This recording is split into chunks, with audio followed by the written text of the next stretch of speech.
Pole. Instead, it's located in the middle of the Arctic Ocean, amid waters almost always covered in ice. Wilkins was convinced that a submarine would be the ultimate way to reach the North Pole, and fitted with the latest scientific equipment, it could help solve the Arctic's great mysteries. Wilkins would set off in the summer, first sailing across the Atlantic, then all the way up to the Arctic Circle. From there, his expedition would head west, spanning over 3,000 kilometers. Wow. Over 6 weeks, he'd zigzag underneath the ice, emerging from the deep through any openings, before finally ending in Alaska. To fund the expedition, Wilkins put up his own savings and raised money from wherever he could. He lectured day and night, and even wrote a book outlining his ambitious plans. But it's still Under the North Pole, the Wilkins Ellsworth submarine expedition. Wow. wasn't enough. We stole a German U-boat? Oh, that's cool. He'd need serious backing.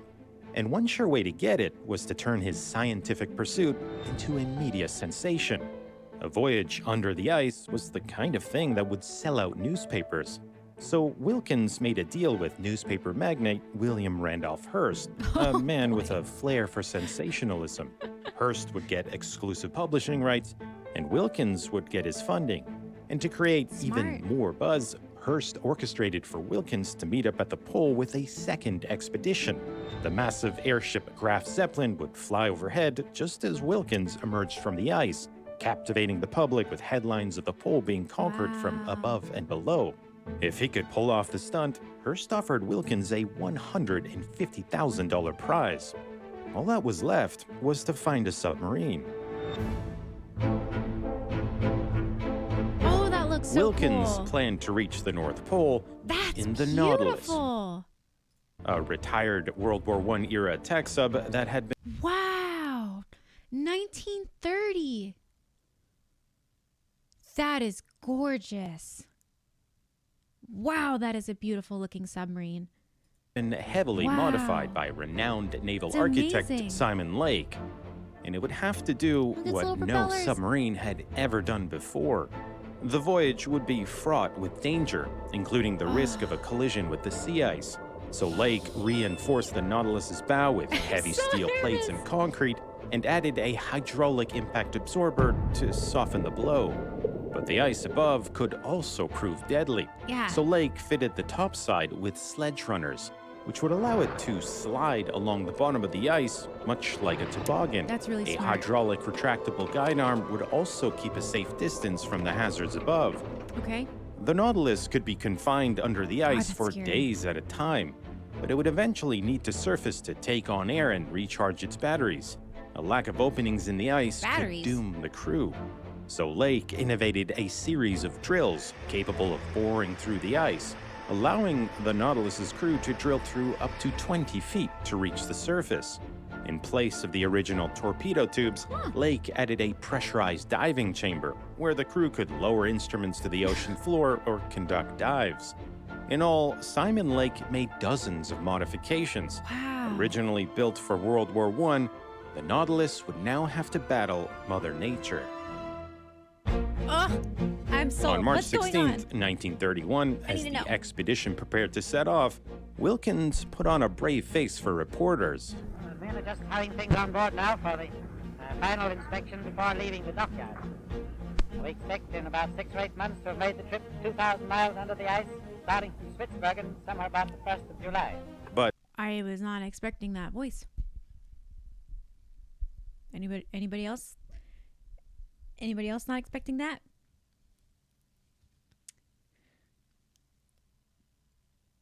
I was not. deep down, Wilkins was worried. He feared many of the sub's novel features were unnecessary, They all sound even like that? dangerous. Oh. He had reservations about the sledge runners, the ice drills, and the shock absorber, which he worried would actually lodge itself into the ice, trapping the Nautilus beneath the surface. Wilkins insisted on Phil saying yes, Ham's batteries. The submarine would have been powered by the batteries. They would surface, run the diesel generators to recharge them, but the submarine was solely powered by batteries. installing a photosensitive electrical cell to measure the thickness of the ice above so he'd know where to surface. But Simon Lake denied the request. The Nautilus was Lake's submarine. He's the one who leased it from the US Navy, and he had the final word on any modifications. Wilkins merely subchartered it for the expedition. There was little he could do but accept the submarine as it was. But the wonder gadgets would cause headaches before the expedition even began, repeatedly forcing the sub back into port for repairs. It was one thing to invent novel features. Trying to retrofit them onto a tired old sub created all kinds of issues. Confirming Wilkins's worst fears, the ice drills didn't even work during testing, and a separate engineering firm was called in to try to figure it all out. The weeks turned into months, and Wilkins was beginning to feel the pressure. If the Nautilus was to meet the Graf Zeppelin at the North Pole, time was of the essence. Otherwise, Wilkins... Wait, hang on. What does this all say? Millions in art lost in flames in exhibit hall. Women of Spain accorded right to hold office. Stalin-led Reds. Writer asserts King George astride charger receives horse guard salute. England reacts to king exile. 2 provinces in South China quit nationals. Foreign power behind society. Fascist aver. Wow. That's crazy. Was to meet the Graf Zeppelin at the North Pole, time was of the essence. Headlines. Otherwise, Wilkins would lose out on Hearst's prize money. By June, Wilkins had had enough. Mechanical issues be damned, it was time to get going. The journey across the Atlantic was grueling. The tiny sub was easily tossed around by fierce North Atlantic storms. The crew were also beginning to learn just how uncomfortable the Nautilus was. The submarine was cramped and claustrophobic to begin with. Now loaded up for the expedition, there was even less space. For 20 men, there was just a single toilet out in the open between 2 roaring diesel engines. The crew would have to spend their entire day standing because there wasn't anywhere to sit. Only a handful of bunks shared amongst the men provided any relief. Wilkins sent Hearst daily radio updates documenting the harrowing journey. This morning, an extra heavy wave swept the decks and carried away the screen before the bridge. Nearly everyone aboard was seasick, and when the Nautilus's bilge pump failed, sewage, oil, and vomit began to swill around the crew's feet. Oh, God. But as the tiny sub battled the fierce Atlantic, things only got worse. The 4th cylinder of our starboard engine is badly cracked. Forced to shut down one of its 2 engines, the Nautilus could only limp forward. On June 13th, a week into the journey, the Nautilus stopped sending radio updates. And for several days, no one had any idea about the fate of the sub and its crew.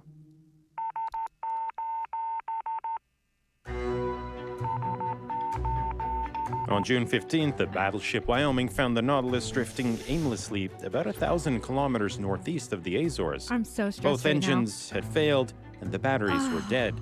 Wilkins would now face the humiliation of having his sub towed the rest of the way across the Atlantic. Worse still, 4 crew members quit, and the Nautilus once again needed major repairs. They would take weeks for replacement parts to arrive from the United States. It meant there was no longer enough time to catch up with the Graf Zeppelin, and in a stunning blow, Wilkins could no longer claim Hearst's prize money. The media also turned against him, running headlines that openly mocked his expedition. Wilkins was under mounting pressure. His submarine didn't work, his crew was demoralized, and winter was fast approaching. At this point, just about anyone else would have thrown in the towel. But this was Sir Hubert Wilkins. Even months behind schedule, Wilkins pressed ahead. On July 28th, the expedition finally left for the North Pole. The Nautilus was still riddled with problems, but the crew had gotten used to making repairs on the go, and any major issues were fixed during scheduled stops. By August 15th, the Nautilus had reached the last inhabited land before the Arctic, and Wilkins was finally sending out upbeat progress reports. And on the 19th, the Nautilus reached the first ice floes. To celebrate, the men were given a break from the cramped conditions and began collecting scientific data. Back home, Hearst relayed fascinating new discoveries, like a warmer layer of water deep below the surface, thought to be Wow. vital for predicting weather. After traveling a week in the ice, the Nautilus reached 82 degrees north, further than any vessel had ever made it under its own power. Oh my god. It looked like Wilkins would actually do it. He would travel 1,000 kilometers under the ice. But as the world read about Wilkins' achievements, on board the Nautilus, things were not as they seemed. Wilkins had once again nearly put on a brave face. In reality, the crew were exhausted and freezing. The Nautilus had no heat or insulation. Nothing but bare metal separated them from the frigid Arctic waters. The Oh, crew were no. constantly sickened with food poisoning and dosed with lead from the soldering in the submarine's pipes. Oh my god. Attempting the pole this late in the season would be extremely dangerous, and without exception, Why are people so stubborn? Lead, sickness, cold, no thermal regulation, nothing. Ah! These guys are straight up insane. I know, and incredibly stubborn. everyone wanted to turn around and head home. Everyone except Wilkins. On August 27th, he gave the order to dive beneath That's a the good ice. point. But the Nautilus You're right. refused. The diving rudder, the mechanism that controls vertical motion underwater, just wouldn't respond. Yep. Wilkins sent a Yep. diver to investigate, and he soon returned with a stunning discovery. What was The it? rudder had simply disappeared. Maybe it had fallen off and somehow no one noticed. Or maybe, as Wilkins suspected, the crew had sabotaged the sub in an attempt to end the expedition. By this point, Oh. even Hearst was publicly urging Wilkins to return home. But again, things weren't what they seemed. In a private message, the Hearst Corporation pressured Wilkins to continue to the Okay. This is a radiogram from TV Rank Hearst Enterprises to Sir Hubert Wilkins of the Nautilus. Date August 23rd, 1931. News Chronicles asks formally whether or not you will be able to outcarry the terms of the contract this year. Of course, it's clearly specified in the contract that Submarine on leaving Spitsbergen would definitely attempt cross Arctic to Alaska via pole. Stop now. Appears possible that Wilkins contemplates not voyage this kind, but simple sort limited scientific course. It cannot be seriously argued that this would be fulfillment by Wilkins of terms of contract.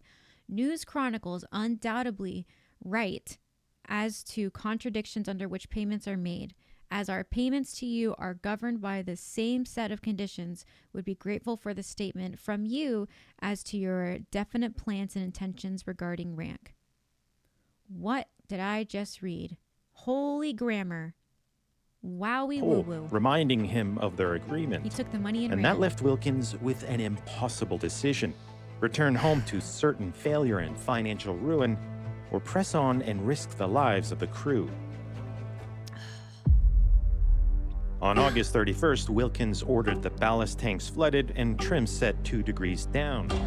He would force the Nautilus to submerge by ramming it under the ice. Oh my The sound of the sledge runner scraping against the ice reverberated right through the superstructure, as if the Nautilus was being torn apart. It's as though Wilkins had lost his mind. That's He couldn't horrifying. possibly reach the pole in the crippled sub. But faced with an endless string of setbacks, Wilkins seemed determined to prove a point. They pushed on for several kilometers before Wilkins ordered a test of the ice drills. For hours, the crew tried in vain to bore through just a few feet of ice.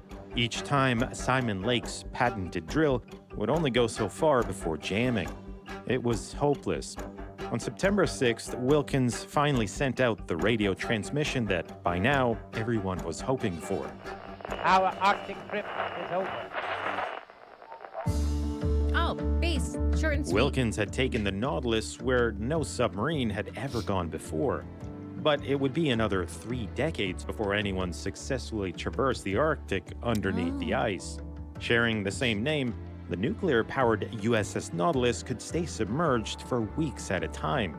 It made its first polar crossing in 1958, returning home to huge fanfare. By that point, Wilkins's attempt had long been forgotten. The original Nautilus now lies sunk on the ocean floor off the coast of Norway.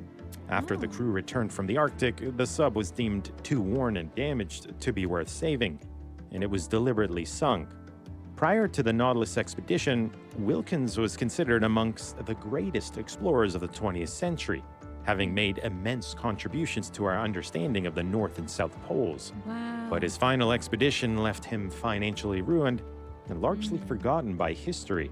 After passing away at the age of 70, Wilkins's final wishes were fulfilled when the crew of the USS Gate scattered his ashes at the North Pole.